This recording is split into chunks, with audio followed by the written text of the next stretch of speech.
विपक्ष ऐसा लगता है महिलाओं के खिलाफ है। मुझे नहीं लगता है कि ये प्रधानमंत्री के खिलाफ बातचीत हो रही है, यह महिलाओं के खिलाफ बातचीत हो रही है, क्योंकि इन्हें सरकार के साथ खुद को खड़ा नहीं करना है। सरकार सही मुद्दे को लेकर आती है, सरकार महिलाओं की बात कर रही है, आधी लोक संख्या की बात कर रही है, फिर भी इन्हें असुविधा है। बीजेपी सांसद अपराजिता सारंगी जी इस वक्त हमारे साथ है। अपराजिता जी, जिस तरीके से नारी शक्ति वंदन, नारी शक्ति को, आधी आबादी को ये जो वंदन है, ये जो सम्मान है, जैसा कि प्रधानमंत्री नरेंद्र मोदी ने कहा, बिल को लेकर के विशेष सत्र किया जा रहा है, लेकिन विपक्ष एक बार फिर से पिछले सत्र में भी सरकार की नीयत पर सवाल उठाया था, कई सवाल उठाए थे, और इस बार भी अभी वो ही विपक्ष उसी बात पे अड़ा हुआ। विपक्ष अपनी भूमिका निर्वाह कर रहा है। विपक्ष ऐसा लगता है महिलाओं के खिलाफ है। मुझे नहीं लगता है कि ये प्रधानमंत्री के खिलाफ बातचीत हो रही है, यह महिलाओं के खिलाफ बातचीत हो रही है। जब देश की आधी लोक संख्या की राजनीतिक भागीदारिता की बात चले, जब उनके अधिकारों की बात चले, तो मुझे लगता है कि सारे गिले शिकवे को छोड़कर हम सबको एक ही प्लेटफॉर्म पर साथ खड़ा होना होगा। और सितंबर 2023 में जब हमने नारी शक्ति वंदन अधिनियम पारित किया, तो मुझे याद है लोकसभा में मध्यरात्रि के समय जब हमने उसे पारित किया, मैं मौजूद थी।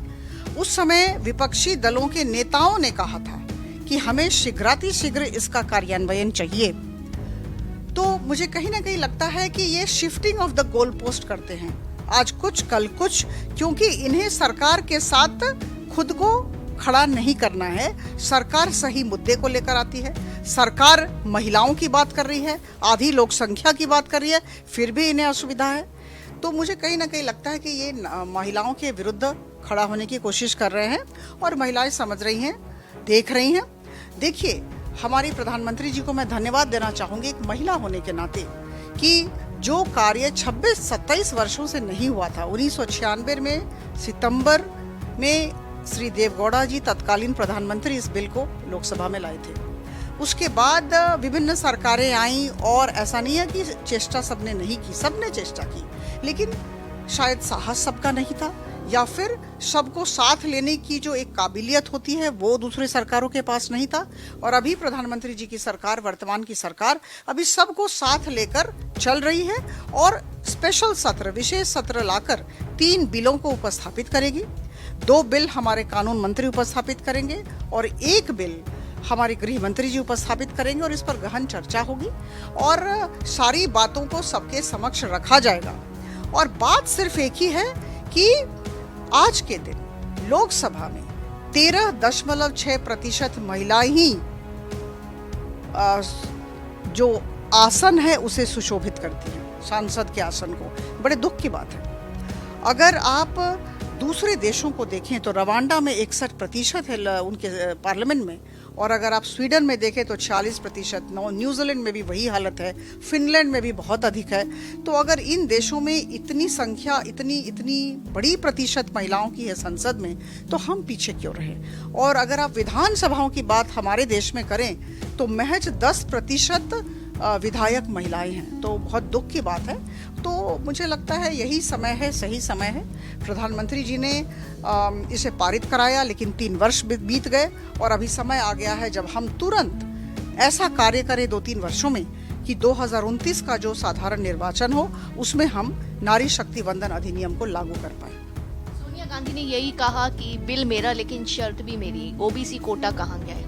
जब ओबीसी हाई एजुकेशन में आ रही है महिलाएं, कोटा दिया ओबीसी को नौकरियों में दिया, तो ये इसमें कहाँ है? और यही सवाल विपक्ष की कई और पार्टियां उठाती। देखिए, बाधा सृष्टि करने में वो माहिर हैं, कुछ न कुछ करके दांव पेच करना चाहते हैं, नकारात्मक हैं और नकारात्मकता का प्रदर्शन करते हैं।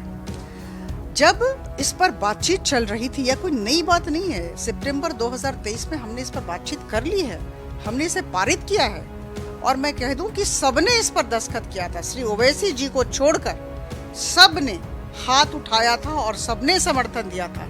मैं बहुत जोर देकर इस बात को कहना चाहती हूँ, उस समय सोनिया गांधी जी ने ओबीसी की बात तो नहीं कही थी। और मैं कह दूं कि देखिए, जहाँ तक ओबीसी का सवाल है, हमारी सरकार ओबीसी के साथ खड़ी है।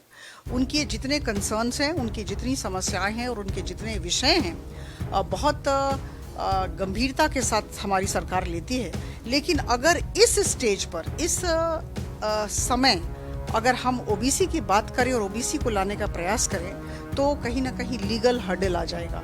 तो उस बात को भी समझने की जरूरत है कि भाई जब कहना था तो उस समय नहीं कहा, उस समय तो आपने हाथ उठाकर पारित कर दिया, और अभी जब इतने समय गुजर गए तो अभी आप कह रही हैं SC ST के लिए वो जो 33% हम करने जा रहे हैं संरक्षण, उसमें SC ST के लिए निश्चित तौर पर हम 33% हम रख रहे हैं, प्रस्ताव हमारा है।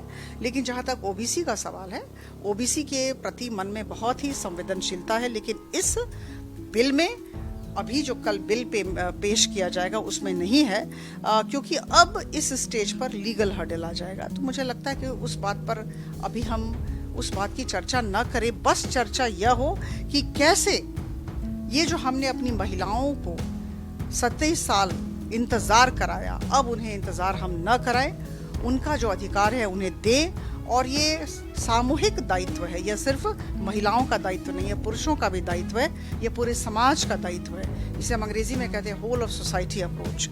सबका अप्रोच होना चाहिए कि इस बिल को हम पारित करें। 2023 में तो बिल पास हो चुका था, तालियां भी बजी थी, हम लोगों ने खुद संसद में खड़े होकर के, बाहर खड़े होकर के घंटों लाइव किया था, रातों रात तक लाइव किया था। लेकिन एक अड़चन उसको लागू करने में जो आ रही थी वही परिसीमन और जनगणना, और विपक्ष भी ये सवाल उठा रहा है। तो अब जो ये विशेष सत्र जो बुलाया गया है, इसमें किस तरीके का क्या माना जा रहा है, किस तरीके का संशोधन होगा, 2029 में किस तरीके से लाभ इस का जो लोकसभा आने वाले जो होंगे चुनाव, उसमें कैसे महिलाओं को इसका लाभ मिलेगा? देखिए, कुछ संवैधानिक जरूरतें होती है, हम नजरअंदाज नहीं कर सकते हैं। तो सेंसस और परिसीमन होना ही है। आपको मैं बताना चाहूंगी कि 1971 में जनगणना हुई थी और उसको आधार करके 1976 में परिसीमन हुआ। अभी तक स्वतंत्रता के बाद से लेकर अभी तक में 4 बार डिलिमिटेशन कमीशन संसद ने बैठाया है, सृजित किया है, और 2002 में डिलिमिटेशन कमीशन अंतिम सृष्टि किया गया था। लेकिन मैं बताना चाहूंगी कि जो सेंसस की प्रक्रिया होती है और परिसीमन की प्रक्रिया, अगर हम दोनों को मिला दे तो 6 या 7 साल से कम नहीं लगेंगे, और हम इंतजार नहीं कर सकते। तो सरकार उपलब्धि करती है। देखिए, सरकार के लिए तो बहुत ही आसान था, प्रधानमंत्री जी के लिए बहुत ही सरल था कि वो कह देते कि सेंसस और डिलिमिटेशन के बाद हम इसे लागू करेंगे, 2034 में लागू करेंगे। उन्होंने ऐसा नहीं कहा, उन्होंने तो पारित करा ही दिया था, उन्होंने तो नारी शक्ति वंदन अधिनियम पारित करा ही दिया था। लेकिन अब वो चाहते हैं कि इसका फल, इस जो पैसेज हुआ, इसका फल महिलाओं को मिले, महिलाओं की जो भागीदारिता है वो अधिक हो, और इसकी वजह से उन्होंने कहा कि नहीं, हम 3 दिनों का सत्र बुलाएंगे। 3 बिल उन्होंने बनाया है और इस पर चर्चा होगी, उसके बाद निष्कर्ष निकलेगा। बिल्कुल। एक मैं ये बात जानना चाहूंगी कि जब ये बिल लागू हो जाएगा तो हर राज्य में सीट बढ़ेंगी, महिलाओं की सीटें जो है वो बढ़ेंगी, तो किस तरीके से जो यूपी की, मतलब कि अगर देश की सियासत में यूपी का नाम आए तो यूपी में भी काफी सीटें बढ़ जाएंगी, सियासत कैसे बदलेगी, खासतौर से यूपी की और आपके राज्य की, और बंगाल में तो वैसे ही वहाँ की सबसे ज्यादा सांसद महिला है। देखिए, हम अपने लोकतंत्र को एक नया रूप दे रहे हैं। ये जो लोकतंत्र की यात्रा चल रही है 1947 से लेकर आज तक, कहीं ना कहीं जब हम ये विकास यात्रा करते हैं तो हमें समझ में आता है, अनुभूति होती है कि कुछ त्रुटियां रह गई, कुछ ऐसे समाज के का अंश है वो छूट गया। तो कहीं ना कहीं हम उपलब्धि अब कर रहे हैं। 27 साल हो गए, काम जो नहीं हुआ था वो अभी हो रहा है। तो we are trying to reshape the democracy. इस बात को हमें मानना पड़ेगा और प्रधानमंत्री जी और उनके सरकार की बहुत सराहना करनी होगी। जो सकारात्मक है उनकी सराहना तो होनी चाहिए, लेकिन जो सेंसस और डिलिमिटेशन का सवाल है वो तो होना ही है, लेकिन एक बीच का रास्ता हम निकालने की कोशिश कर रहे हैं। इस बात को याद रखें, बीच का रास्ता है कि हम सेंसस की पूरी प्रक्रिया न करके हम सेंसस 2011 के जो तथ्य हैं, जो फिगर्स हैं, संख्या है, उसको लेकर हम स्टेट के अंदर, राज्य के अंदर हम टेरिटोरियल जुरिस्डिक्शन पर ध्यान दें। ऐसा ही प्रस्ताव आया है। और दूसरा प्रस्ताव आया है कि डिलिमिटेशन हो, हर एक राज्य का 50% सीट बढ़ा दिया जाए, यूनिफॉर्मली, प्रोपोर्शनेटली। इस बात को आनुपातिक तौर पर, अगर आपका 3 बढ़ेगा तो मेरा भी 3 बढ़ेगा। आपका आधार कुछ और है, मेरा आधार कुछ और है, लेकिन आपका 3 बढ़ा तो मेरा भी 3 बढ़ेगा, जो 50% 50% बढ़ना है। मेरा कहना है 50% बढ़ेगा। तो ऐसे राज्य जो सोचते हैं कि नहीं हमें नज़रअंदाज कर दिया, पक्षपात की नीति का अवलंबन हुआ, यह बिल्कुल गलत है और बाधा सृष्टि करने की का एक तरीका है। मुझे लगता है कि ऐसा सकारात्मक माहौल हम तैयार करें कि 3 दिनों में यह पारित हो जाए और 2029 में इसे लागू कर दिया जाए। यानी कि कुल मिलाकर ये कह सकते हैं कि महिलाएं राजनीति में तो, संसद में तो पहले भी महिला सांसद आती हैं, दिखती हैं हमें, लेकिन अब कितनी आएंगे इस बात की गारंटी इस बिल के बाद आज है? बिल्कुल, देखिए सरकार ने कहा है अपने बिल में, आपने भी पढ़ा होगा कि 850 सीटें होंगी और इन 850 सीटों में करीबन 815 सीटें राज्यों से आएंगी और जो बाकी 35 सीटें हैं वो केंद्र शासित प्रदेशों की। तो 815 प्लस 35 क्लियर कट है।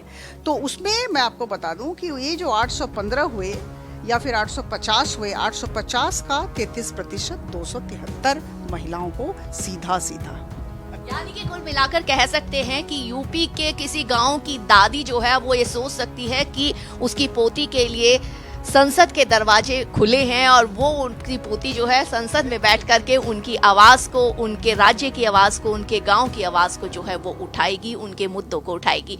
भारत एक्सप्रेस से बात करने के लिए आपका बहुत बहुत थैंक यू। भारत एक्सप्रेस के लिए कैमरामैन रमेश राय के साथ में कोमल शर्मा।